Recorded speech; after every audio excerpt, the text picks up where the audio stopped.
Bhopal crime branch ने टीकमगढ़ जिले के जतारा क्षेत्र में 2 अवैध हथियार निर्माण फैक्ट्रियों का भंडाफोड़ किया है। पुलिस कमिश्नर हरिनारायण चारी मिश्र ने मामले का खुलासा करते हुए जानकारी दी है। आरोपी परिवार पीढ़ियों से अवैध हथियार बनाने और सप्लाई करने का काम कर रहा था। कार्रवाई में क्राइम ब्रांच ने 3 अधूरी पिस्टल, 1 कंट्री मैट पिस्टल और हथियार बनाने का सामान जब्त किया है।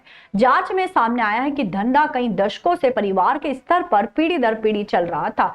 क्राइम ब्रांच को सूचना मिली थी कि कुछ शातिर अपराधी वाहन चोरी और अवैध हथियारों के कारोबार से जुड़े हैं। इसी सूचना पर टीम ने निशादपुरा इलाके में दबिश दी। 3 संदिग्धों को हिरासत में लिया है। इनके कब्जे से 3 चोरी के वाहन बरामद हुए हैं, जिन्हें हनुमानगंज थाने के सुपुर्द किया गया है। पूछताछ में आरोपियों ने बताया कि मुख्तार खान इस नेटवर्क से जुड़ा है। उसे हिरासत में लेकर तलाशी लेने पर 1 पिस्टल बरामद हुई है। मुख्तार ने खुलासा किया है कि हथियार उसे सुरेंद्र विश्वकर्मा से मिला था। सुरेंद्र ने टीकमगढ़ में उन्नत स्तर की अवैध हथियार फैक्ट्री स्थापित की थी। पुलिस जांच में यह भी सामने आया है कि सुरेंद्र और उसका परिवार करीब 40 वर्षों से इस हथियार निर्माण में संलिप्त है। सुरेंद्र का पिता आनंदी विश्वकर्मा लेथ मशीन से कृषि उपकरण बनाने के नाम पर हथियार तैयार करता था। इसी तकनीक को उसने अपने परिवार और रिश्तेदारों को सिखाया है। हैरानी की बात यह है कि जेल जाने के बावजूद परिवार ने कारोबार बंद नहीं किया, बल्कि सुरेंद्र ने अपने बेटे धर्मेंद्र और नाबालिग पोते को भी इस काम में शामिल कर लिया।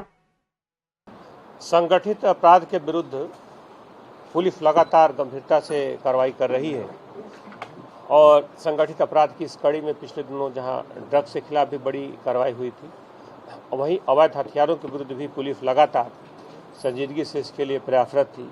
और इस कड़ी में क्राइम ब्रांच को खासतौर पे एक बड़ी सफलता मिली, जिसमें कि एक सूचना पर एक व्यक्ति को पकड़ा गया 2-3 दिन पूर्व, और उसके पास से एक अच्छी सोफिस्टिकेटेड एक वेपन मिला, पिस्टल मिली, और उसके साथ एक मोटरसाइकिल भी मिली जो चोरी की थी। पुलिस ने जब उससे डिटेल्स में बात की, उससे रिमांड पर लेकर और जानकारियां निकाली, तो पता चला कि वो एक जगह से, टीकमगढ़ क्षेत्र में एक जगह से वो पूरी पिस्टल वहाँ से लाता है और अपराधियों को देता है। इस मुद्दे पर पूरी एक टीम भेजी गई। उसने वहाँ पर जब पूरे अनुसंधान के बाद उस पूरे गैंग को पकड़ा, तो वहाँ पर एक कृषि उपकरणों का एक छोटा सा औद्योगिक कुटीर उद्योग की किस्म का एक विकसित एक क्षेत्र दिखा, जिसे पुलिस ने जब तस्दीक की तो एक्चुअली वो कुटीर उद्योग और खासतौर पर कृषि उपकरणों की आड़ में हथियारों को बनाने की फैक्ट्री थी, जिसमें खासतौर पर पिस्टल बनते थे। ये लगभग 3 पीढ़ी से जिन अपराधियों को पकड़ा गया, उन अपराधियों द्वारा लगभग 3 पीढ़ी से काम किया जा रहा है। लगभग 40 वर्षों से वो इस काम को लगातार कर रहे हैं। उनके खिलाफ आधा दर्जन से ज़्यादा अलग अलग प्रकरण है, और ख़ास तौर पर इस पूरे मामले में जब तस्दीक की गई तो उन्होंने लगभग सैकड़ों ऐसी पिस्टलें बनाई हैं।